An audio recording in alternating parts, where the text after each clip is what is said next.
For thousands of years, man has been trying to draw on the earth.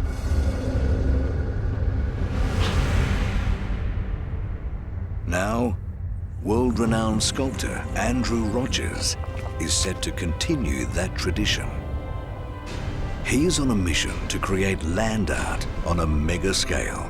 These lines translate into about 7 kilometres of stone walls. Drawing on the culture and the history of the land. I wanted to really find symbols that resonated with the people. When you see something like this, it's like a reminder of history. His creations leave a valuable message for those to come.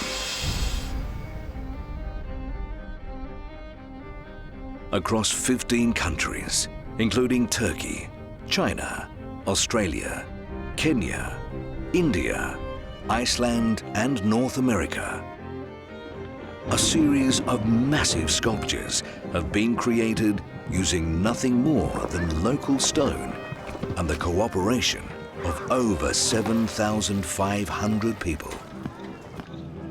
Once completed, the Rhythms of Life project, imbued with the mythology, history and culture of communities across the globe, will be the largest contemporary land art project in the world.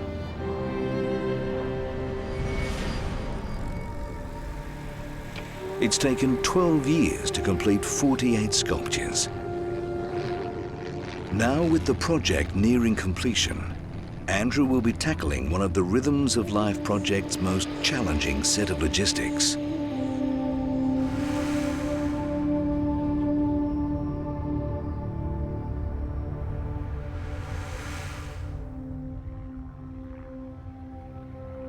"700 kilometers northwest of Djiniti, in a remote mountainous region called Kunene in the Namib Desert, Namibia, lies a harsh, arid land where a nomadic cattle-rearing tribe live as they have done for centuries.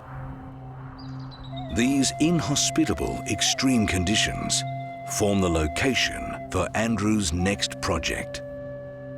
It is home to the world's last true nomadic peoples, the Himba.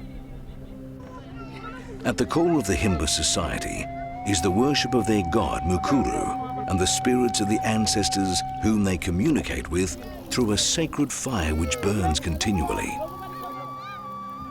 During the day, the headman sits by the fire and talks to the ancestors and ensures that it carries on burning. At night, his wife takes an ember from the fire inside their hut. In the morning, this ember will be used to rekindle the sacred fire. After consulting with the tribal elders, Andrew decides to build a geoglyph of the sacred fire.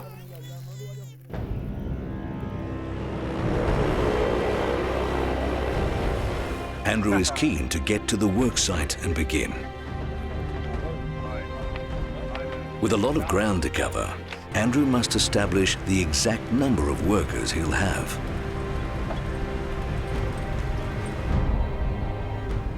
First, Andrew meets the Himba, whom he has enlisted to help build the sculpture, and find out how many are willing to help. Good? It's fine. Good. Still well? Very well. Not enough people, and he will be unable to complete it.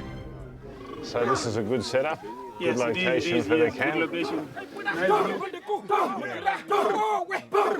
So what is this they're doing?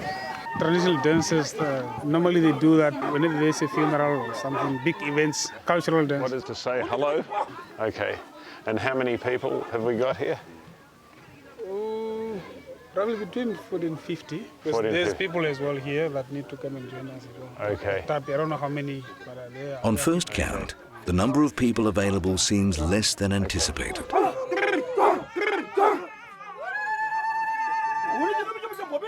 People will come with us now to the site.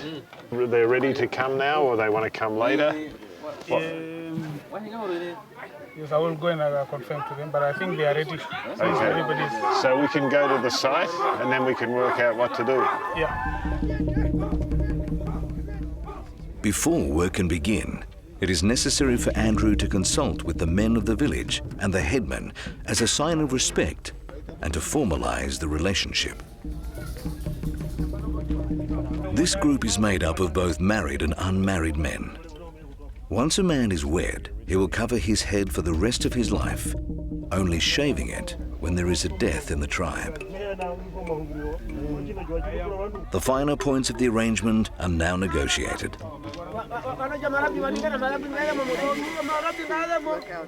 So that's for the men or for the women as well? I think that includes the whole group. You think that's reasonable? It is, yeah. All right, that's fine. With the serious side of tribal affairs now dealt with, the mood returns to normal.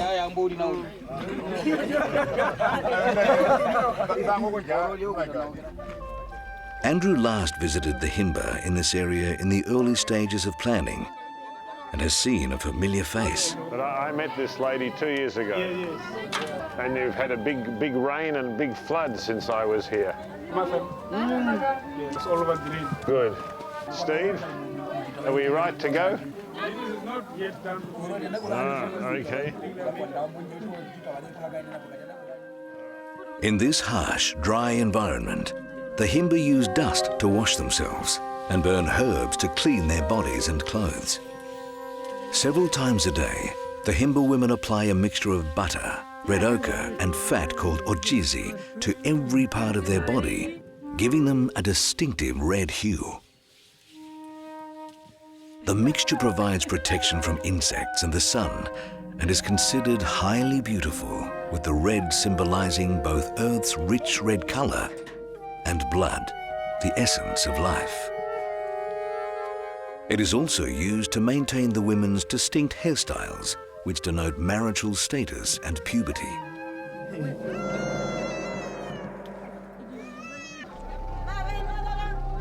For the first time, men and women will be working side by side, and Andrew insists that they are paid the same wages.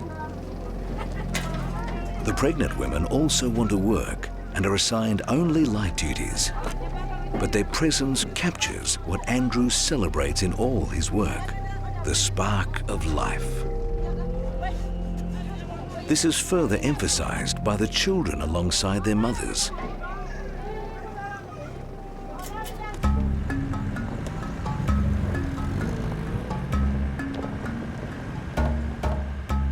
Andrew has decided to locate the new work at the former site of a Himba village whose inhabitants departed long ago. It will be the first time he has seen the area in over 2 years. It stands out. If we put it here, it won't stand out. Yeah? And this is a very beautiful area here. It was a kraal, or an old camp. And the reason we chose this area is so we don't cause any disturbance to the land that hasn't already been disturbed. You can see here there's been lots of cattle and inhabitants, so we're not going to disturb the land again. What we're doing here is marking out a circle, and then within this circle we're going to make small circles.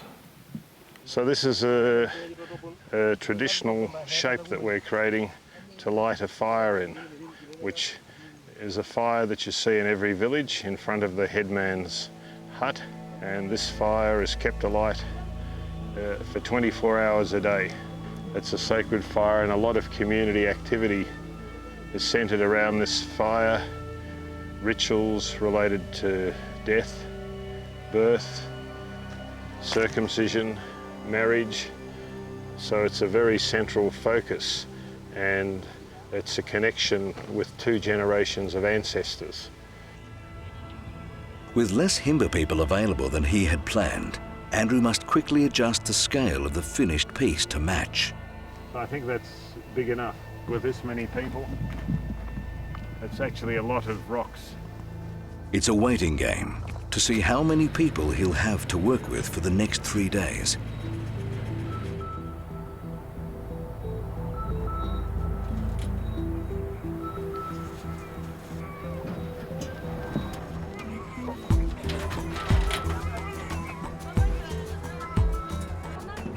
With 80 Himba finally at the site, work on Andrew Rogers' 49th sculpture can at last begin. I go to many places to work with many people. I came here 2 years ago before the flood. I came back here so I could learn more about your country and more about you. Although we are going to build something, it is more about learning about your history and what is important for you. So let's go over here. First we start, and then we will see later how fast and how high we can build. We take from here, this group here, and they can get the rocks from there and do this circle.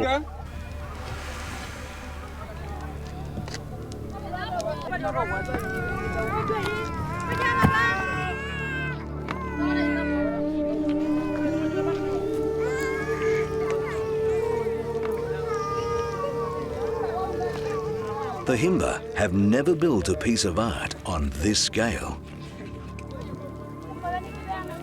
They don't normally use rock to build. Their huts are made of mud and thatch, and many have never worked together in such a way. First of all, I want to say thank you for the good work this morning. The circles look beautiful, and we want to keep them looking really nice, so we have to build them in a special way. All the rocks must touch each other. So always the rocks here, if you come here and look here, see, these rocks are back from the edge. Always the rocks to the edge, yeah? When they've done the edges, then they do the inside. Very good. Ah, very good. Thank you. Yeah, perfect. Very good. Very good. As the work begins to take shape, Andrew is keen to gauge the Himba's perception of the piece. What do you think about this? So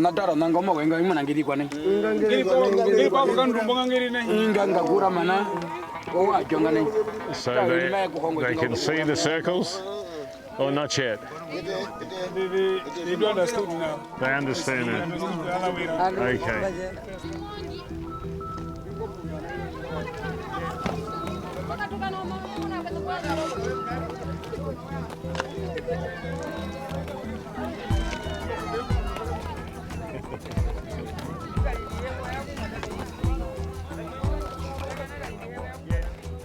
It's the end of the first day. With the basic outline now complete, Andrew is happy with what has been achieved. Thank you for all the work. It's been a great first day. They've built 8 beautiful circles. They're really lovely people. They're working beautifully. The Himba's concept of time is totally different to that of Western cultures. They measure time in how long it takes to get from point A to B, and the location of the sun and the moon. Even so, Andrew is optimistic for an early start the next day. Tomorrow you can say we must start on time, 9 o'clock, everybody to be ready.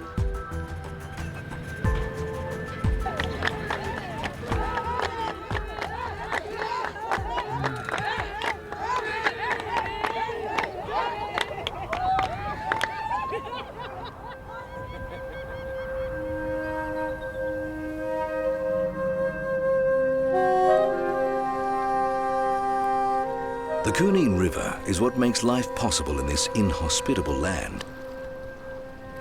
And heavy rain in the last 2 seasons has meant conditions are good for the Himba. Work now begins on raising the height of the circles. Each circle representing a stone in the sacred fire.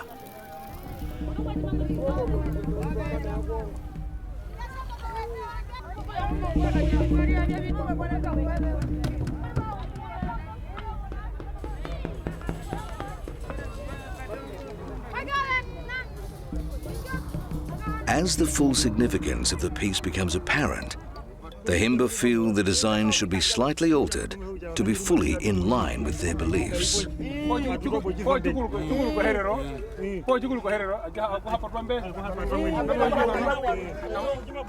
Traditionally, normally, they would be piece of branch here.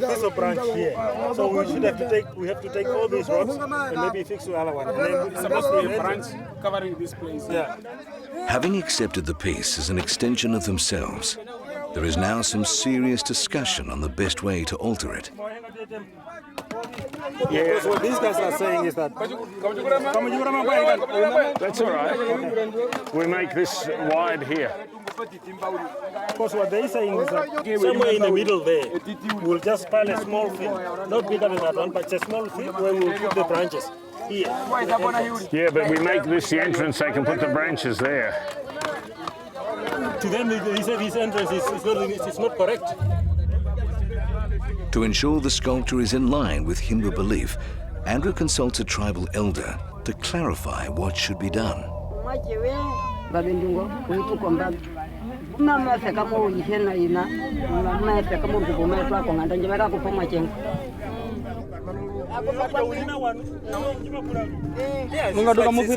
Yeah, so we do it, make the entrance here. It Yeah, must be straight with the sunrise. so One of the stone circles will be made smaller to ensure there is an opening to the southeast. in between this one we cut. So we'll move these rocks to here and those rocks back. So what's going on behind me comes from talking to a lady here who's one of the elders, a grandmother. And she has her son and grandson working here and her husband. And she was saying to us we should have a proper entrance for the sacred fireplace and it must face east. So that's what these guys are doing with great enthusiasm. So when the sun rises and the sun sets, it comes through this entrance. And normally this entrance is opposite the headman's hut and behind it is the kraal, which you can see the remnants of over there. With the final details now decided, the sculpture can be finished.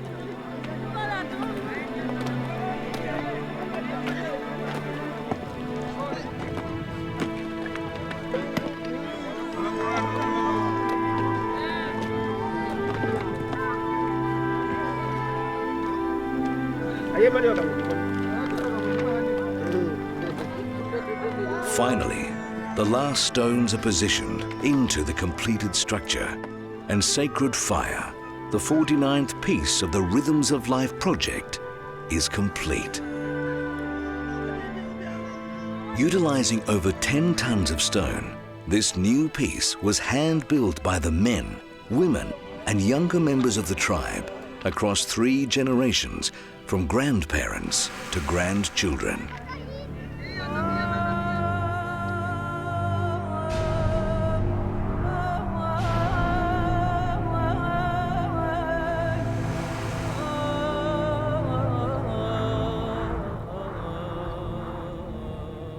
What started out as a puzzling and abstract concept to the Himba became a meaningful and celebrated structure.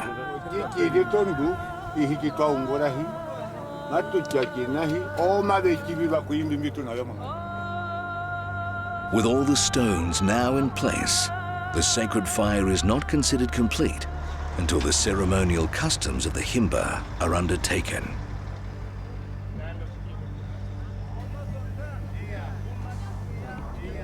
With fresh leaves and water, these tribal men perform the ceremony that connects them with their ancestors.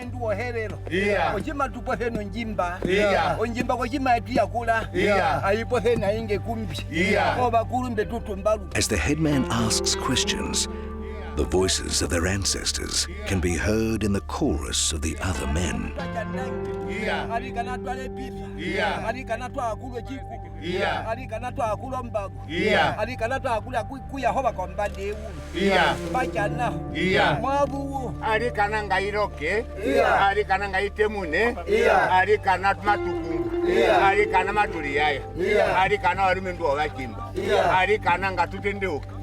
alikana ikingumba ihemo alikana ngatulenawa alikana ngatende kumbundi yake alikamahira oko kalundukete alikane ihemo uvera ete ngatuwe pendule alikane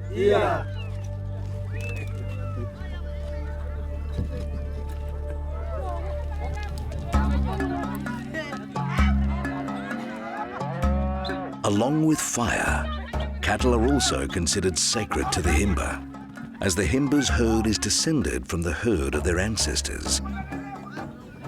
It is a direct connection between them and the past.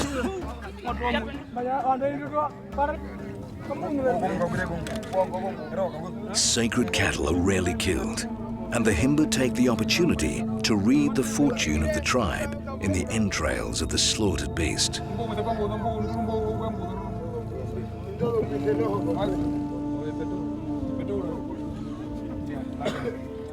They are saying that everything will go well in the future. There is no bad vein in the intestine, so everything will go well.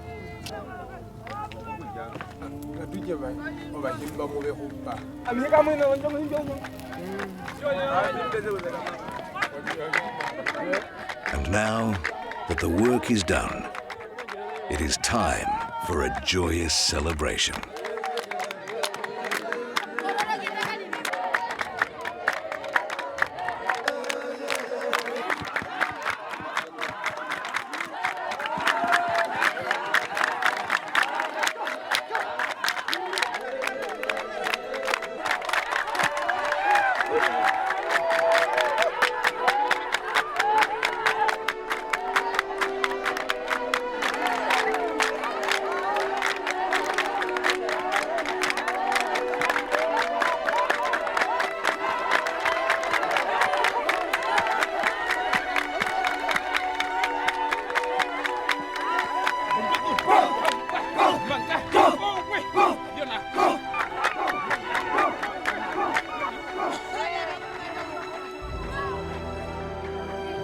I want to say thank you for all the hard work.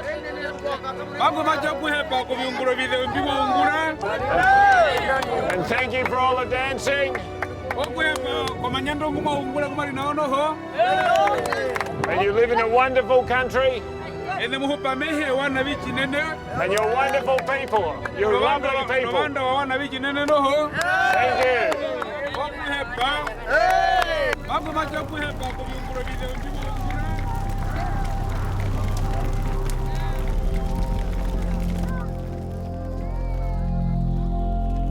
Ayo, mari,